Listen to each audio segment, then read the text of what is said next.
Study smart biologics YouTube channel. So आज हम करेंगे सस्पेंशंस के बारे में। और सॉरी कल की वीडियो नहीं आ पाई, थोड़ा इशू था, मतलब लाइट का इशू था, उस कारण से कल की वीडियो नहीं आ पाई। आज हम कवर कर लेंगे सब कुछ, फिर उसके बाद फिर हम थोड़ा सा टिंडल इफेक्ट हो गया हमारा समथिंग, उसके बाद हम थोड़ा सा बुक से पढ़ेंगे और फिर हमारा चैप्टर हो गया खत्म। ठीक है, बुक से क्या पढ़ना, हमारा चैप्टर ऑलमोस्ट खत्म ही हो गया, समझ लो। ये हमारा लास्ट क्लास है इस चैप्टर, और जो हमारा आपका नेक्स्ट क्लास मिलेगा उसमें हम क्वेश्चन आंसर्स करेंगे कल वाली क्लास में, और फिर उसके दोबारा जो क्लास मिलेगा उसमें आपका डाउट सेशन होगा। क्या आपको कहीं भी डाउट लग रहा है प्लीज़ कमेंट किया करो, कहीं भी डाउट है तो, ना वो फिजिक्स में हो, केमिस्ट्री में हो, बायोलॉजी में हो, कहीं भी डाउट हो प्लीज़ कमेंट करो। मैं उसका एक प्रॉपर डाउट सेशन क्लास दूंगा ही दूंगा, जहाँ पे आप अपना डाउट एक टाइप से क्लियर कर सकते। तो चलो आते हैं अब मुद्दे। पहला क्या बोले, सस्पेंशंस के बाद। सस्पेंशन होता क्या है, पहली बात तो ये बात, we will read in the chemistry in the first time that what is the meaning of this suspension। देखो क्या बोला है, the size of a solution particles is quite large, it is more than 100 mm। ठीक है, nanometre, this is short form is written that nanometre, ठीक है, in diameter। ठीक है, तो बोला गया है कि एक साइज होता है, जो साइज है सॉल्यूशन पार्टिकल्स का वो बहुत ज्यादा लंबा है, और ये कितना है 100 नैनोमीटर से भी ज्यादा है इन डायमीटर में 100 नैनोमीटर से भी ज्यादा है। ठीक है, फिर बोला है the particles of a suspension can be easily seen. जो पार्टिकल्स होता है सस्पेंशन का उसको हम इजिली देख सकते हैं। ठीक है, अगर हमें देखना है पार्टिकल्स ऑफ सस्पेंशन तो हम इजिली देख सकते हैं। फिर बोला है the particles of suspension do not pass through a filter paper when suspension can be separated by filtration। बोला है ये सेम वही पॉइंट आ गया जो हमने लास्ट क्लास में किया था, सेम।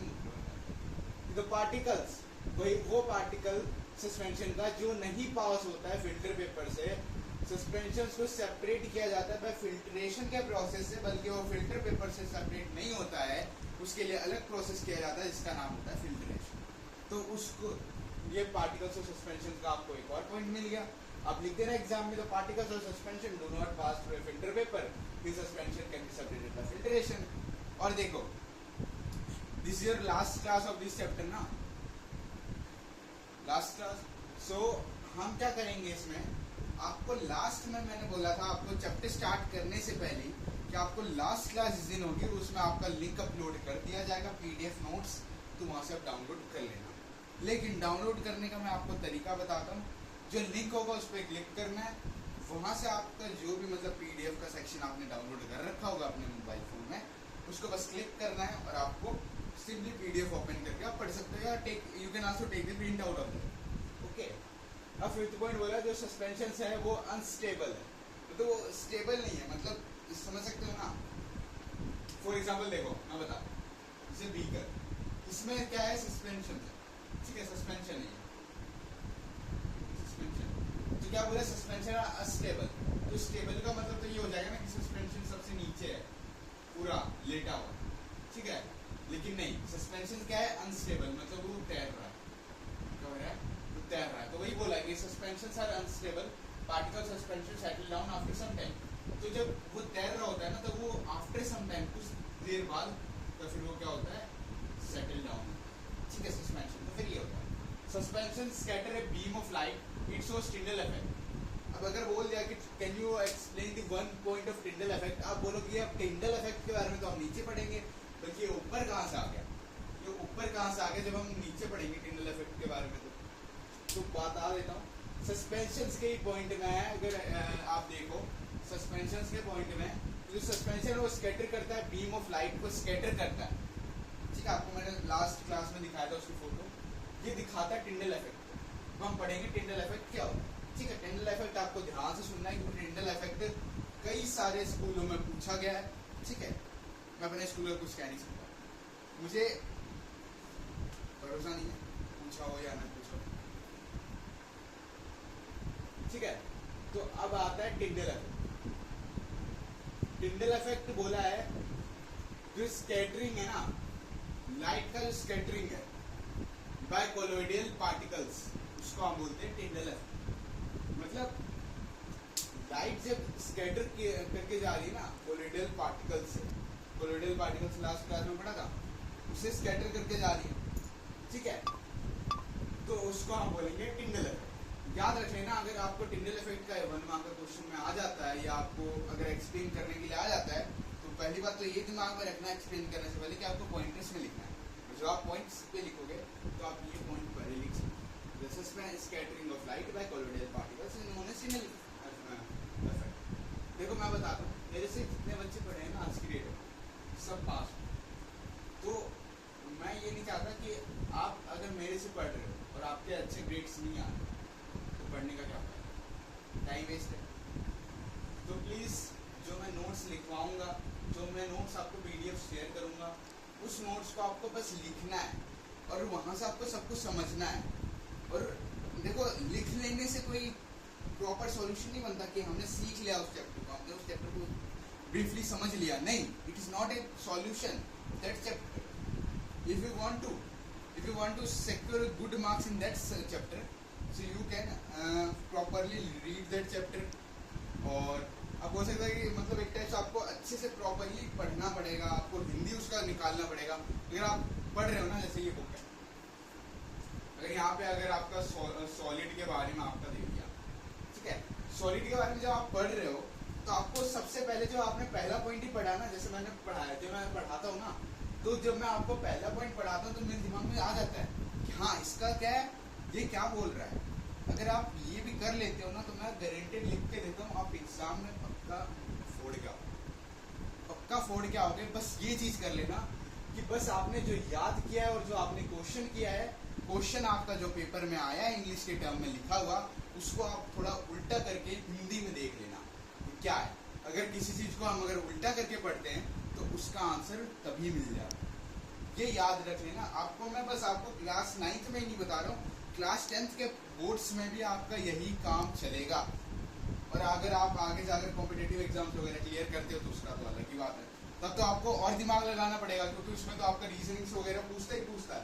तो देखो इस टीचर्स का काम क्या होता है, टीचर आपका कोई क्वेश्चन पेपर बना के दे देगा, अब देखो आपको उसका आंसर नहीं पता, अब आपको क्या करना है, उस क्वेश्चन को ऐसे करना है ट्विस्ट एंड टर्न करके कि क्या है भाई।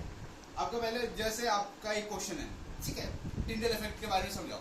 अगर आपको नहीं पता चला टिंडल इफेक्ट क्या होता है, पूरा क्वेश्चन पढ़ना, हर एक MCQ पढ़ना, ध्यान से पढ़ना, पैराग्राफ पढ़ना। Finally it is possible in, it is important for only final exam, you can say that there is 80 marks paper, ठीक है। अब जब पढ़ोगे तो उसमें आप देखो कि आपके बीच में से भी आपको पैराग्राफ सा आता है।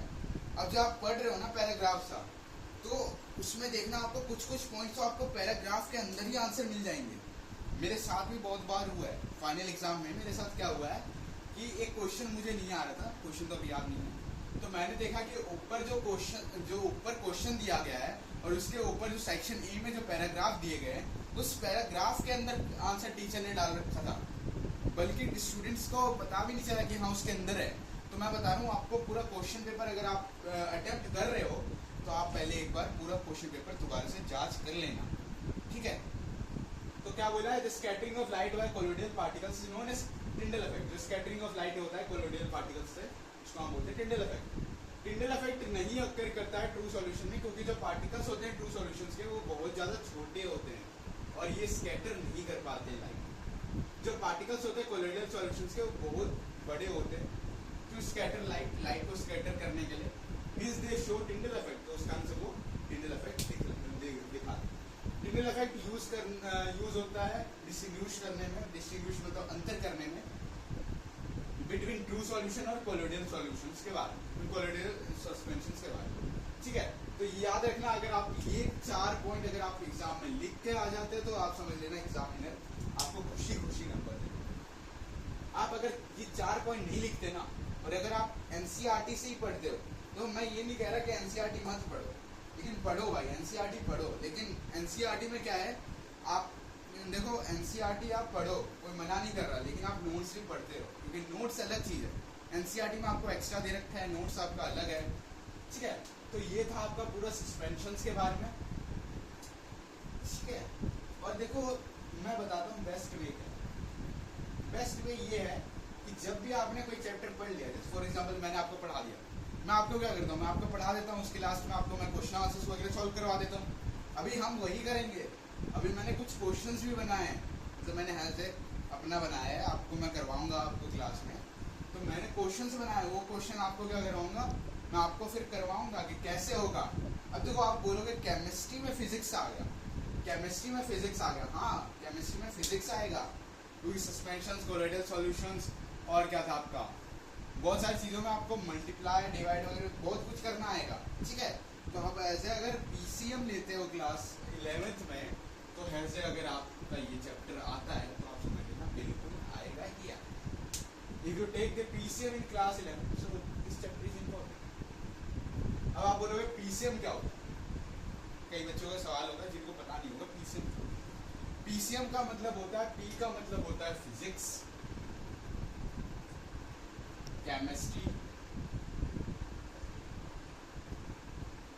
मैथ्स।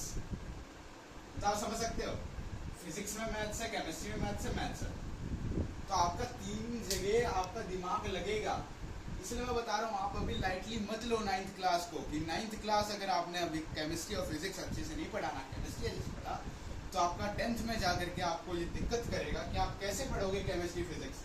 और अगर आप आगे जाकर भी 11th में आप पीसीएम में लेते हो, तो पीसीएम में भी आपको दिक्कत करेगा। आर्ट स्टूडेंट का तो अलग ही होता है, आर्ट स्टूडेंट के तो मजे होते हैं भाई, ठीक है, ये बात तो कहना पड़ेगा।